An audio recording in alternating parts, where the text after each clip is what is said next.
హారిక, నీ ప్రొఫైల్ చాలా బాగుంది. Thank you sir. శాలరీ ఎంత సార్? నేను ఇంకా మీరు సెలెక్ట్ అయ్యని చెప్పలే అమ్మా. అంటే నెక్స్ట్ క్వశ్చన్ ఎట్లయినా అదే ఉంటుందని చెప్పి టైం ఎందుకు waste చేసుడని.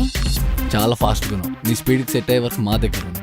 Anyways, congratulations, you have got selected. Thank you sir. Sir ఒక చిన్న డౌట్, శాలరీ డైరెక్ట్ క్రెడిట్ అవుతుందా లేకపోతే చెక్ ఇస్తారా? శాలరీ డైరెక్ట్గానే క్రెడిట్ అవుతుంది, కానీ మనం ఇంకా శాలరీ డిస్కస్ చేయలేదు కదమ్మా. అయినా నీ ఎక్స్పెక్టేషన్ ఎంత? ఎక్స్పెక్టేషన్స్ అంటే షాపింగ్లు, దోస్తులు, బాయ్ ఫ్రెండ్స్, పేరెంట్స్, దావత్లు అన్ని కలిపి ఈజీగా ఒక 60-70K సార్. అంటే అంత కాకపోయినా ఒక 30K అని అడ్జస్ట్ అయిపోతా. నువ్వు అడిగిన శాలరీ మేము ఇచ్చావా అనుకో, మేము చేసుకోవాలి సేవింగ్స్. అయినా నీ రోల్కి మేము ఇచ్చేది 3 lakhs ప్యాకేజ్. అప్రాక్సిమేట్లీ 25K వస్తుంది మీకు పర్ మంత్. 25K ఇచ్చేది మేరీ గోల్డ్ బిస్కెట్ అంత సార్, మళ్ళీ గోల్డ్ బిస్కెట్ ఇచ్చినంత buildup. You my live. Okay sir, thank you. Thank you sir.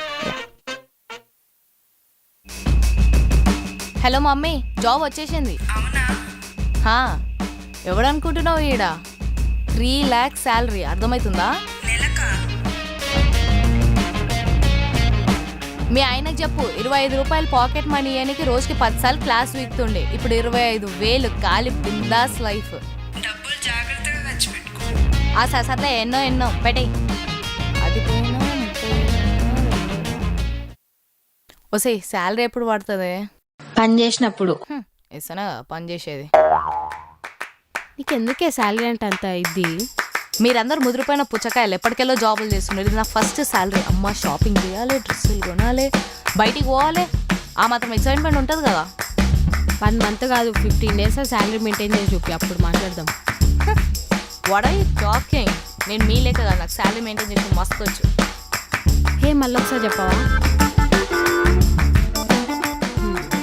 నా శాలరీ మెయింటైన్ చేసి మస్తు వచ్చు. శాలరీ వచ్చినాక మాట్లాడుతున్నాం. ఎస్, శాలరీ వచ్చింది.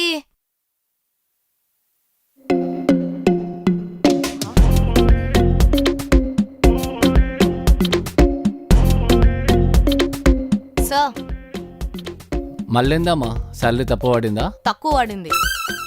ఏది మెసేజ్ చూపించు. లేదమ్మా, కరెక్టే పడిందిగా.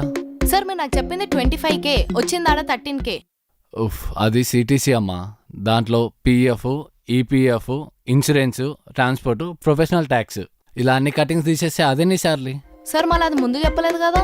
నువ్వు ముందు అడగలే కదమ్మా. ఓహో, అర్థమైంది. బలిక బకరా అయినా ఇప్పుడు. Smart girl. I know. దరిద్రుడు ఇలా మోసం చేసేయండి. ఇదేదో ముందే చెప్పాలి కదా, ఇప్పుడు నేను ఏం చేయాలి?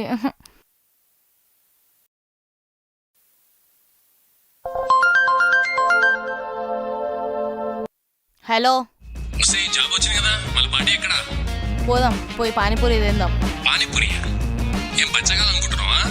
అరే, నీ ఫేస్కి ఇప్పుడు నేను పార్టీ ఇవ్వాలంటే 5 star హోటల్ పట్టుకోవాలా ఏంది? అంతేనే, శాలరీ వచ్చినప్పుడేమో అది ఇప్పిస్తాను, ఇప్పుడేమో దేకను కూడా దేకట్లేదు. రే ఆపు, ఇస్తతి ఏడో. సరే, ఈవినింగ్ కలుద్దాం. మళ్ళీ బాటిల్ అది బిల్ నీది. సరే, తిప్పు పెట్టే.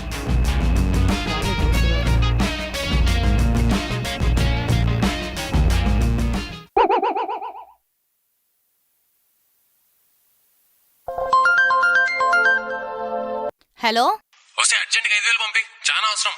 రే, నేనేమన్నా నీ బ్యాంక్ అనుకుంటున్నావా? అర్థమైతే లేదు. అప్పటికే పద్ధతి తెలియదా? సారీ అమ్మగారు, తప్పైపోయింది. ఒక 5,000 అప్పిస్తారా? ఉన్నప్పుడు ఇచ్చేస్తలే. నా దగ్గర లేవురా. లేవా? మొన్ననే కదా శాలరీ వచ్చింది. రే, ఏందిరా శాలరీ 30 రోజులు వాళ్ళు చాకరీలు చెప్పించుకొని 13,000 వాళ్ళు ఇచ్చే శాలరీ అందరినీ తినాలి, తిరగాలి, పండాలి, మీదకెళ్ళి పార్టీలు చేసుకోవాలి, మళ్ళీ నీలాంటి వాళ్ళకి పైసలు ట్రాన్స్ఫర్ చేయాలా? ఫోన్ కట్ చేసిన కొడుకు.